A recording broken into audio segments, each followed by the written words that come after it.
Hi students, let us go through the second part of the poem, The Legend of the Northland.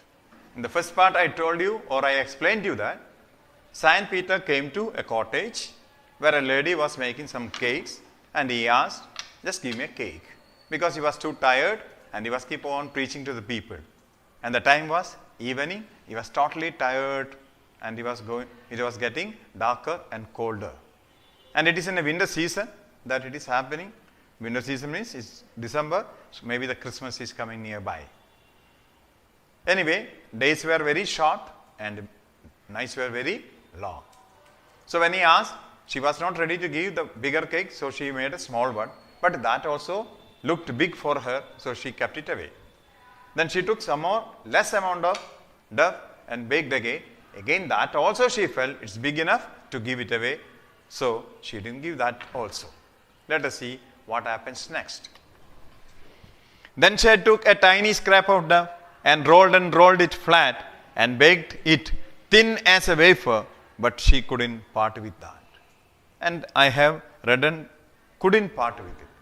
Couldn't part with means not ready to give away. I couldn't part with that. I couldn't be away with that. This is what is meant by I couldn't part with it.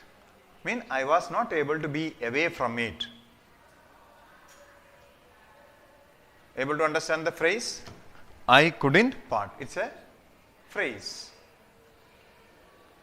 A verbal phrase.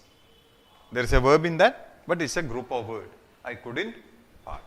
That means I was not able to be away, or she was not able to give away.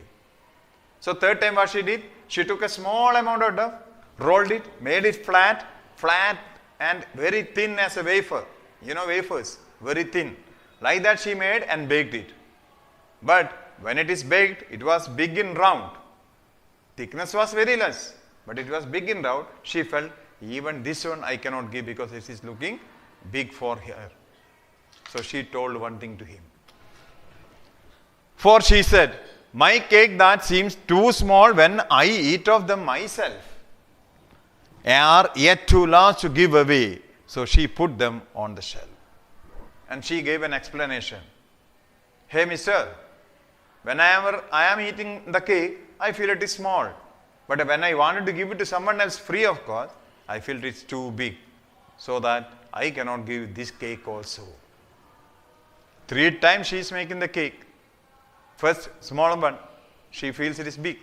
Yet smaller one, that also she is feeling it is bigger, or as it is in the first one. So third time she took very small amount of dough, and instead of making it a thick one, she made a very thin one, but round wise it became a little bigger. Even that she is not able to give, because she felt, why should I give free of cost? She was totally greedy. So she told, mister, when I eat myself, it's all small cakes. I do agree. But when I am giving it away, it feels to me that is too large away. So I will keep this cake in my shelf, not to you. Then good Saint Peter grew angry, for he was hungry and faint, and surely such a woman was enough to provoke a saint. Saint Peter got angry, and the poet is telling, it is not only Saint Peter, anybody else. This is the behavior from a person. That behavior was enough for any person to get angry. And over that, it is the Saint Peter. Saint Peter got angry because her behavior was enough for him to get angry, or her behavior evoked anger on him. And he said, you are far too selfish to dwell in a human form, to have both food and shelter and fire to keep you warm.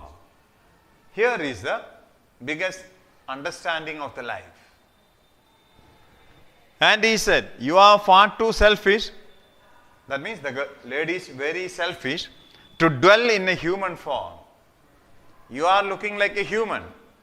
When you are looking like a human and your body is said to be a human, only when you are not selfish. Because a human must be generous. You are making so many things. You are having shelter. You are having food. You are having fire to keep you warm. All this thing is not yours. You are taking from others. You make it yourself, but you are taking from others and make it for yours. And you cannot be so selfish. You must be generous because you are getting it from others. And when you are not ready to be sharing with others, you are not supposed to be a human. You should not be in the human form. You can be alive, not as a human.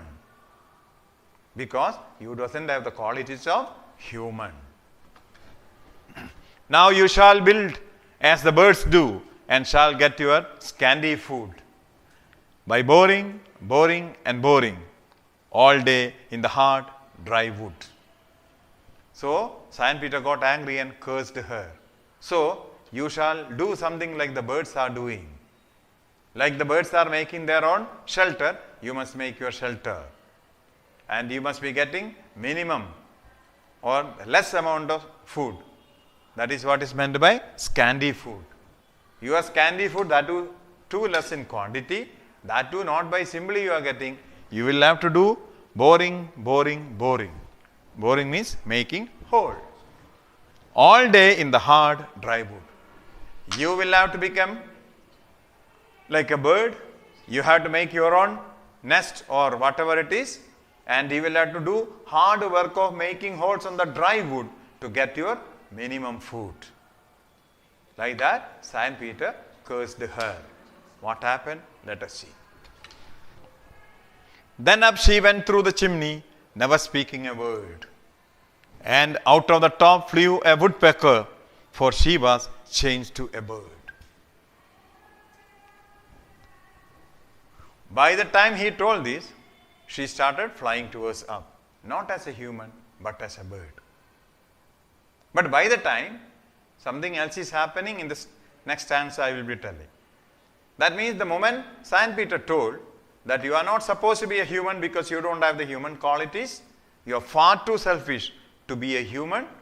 So I am cursing you, you will be a bird and you will make your nest like any other birds doing, and you will be working hard to make holes on the dry wood to get your minimum food. By the time he finished his word, she changed into a bird and she just lifted and flew through the chimney. Then what about her dress? She was a human and she was having enough dress on her body. Let us see what happens to that. She had a scarlet cap on her head, and that was left the same. But all the rest of her clothes were burned, black as coal in flame. The moment he told, her dress started burning from the bottom. But by the time the fire came, she became a bird and she flew away along with the scarlet on her head. That means remaining dress of this lady burned into ashes, or it became black in color.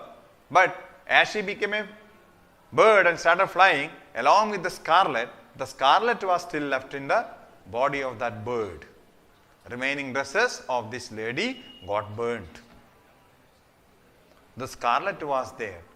That means she became a bird with a scarlet. Now you can get the name of the bird. A bird with a scarlet-like shape on the top, which is always making hole on the dry wood and getting the minimum food. Which bird you can imagine? None other than woodpecker. So this is the story in the northern part of Europe. The people are telling the woodpecker came into existence by the curse of Saint Peter to a lady who was very selfish. Let us see what happens in the next stanza. And every country schoolboy has seen her in the wood, where she lives in the trees till this very day, boring for the food. So throughout the world, every school children is able to see on the big trees one bird with a scarlet on the head. That's what I told, the woodpecker. And it is always doing hard work by making holes with a long beak to get the minimum food which is inside, even today. Even when Bhavnagar is writing this poem, everywhere in the world, school children can see this bird is doing hard work to get the minimum food from the dry wood by making holes. So this is a story of woodpecker that came into existence as per the tales told in northern part of Europe. So it's a fairy tale like story, whether you believe it or not, but you remember, selfishness is not good for you. This is a small message given by the poem. That's all. Thank you.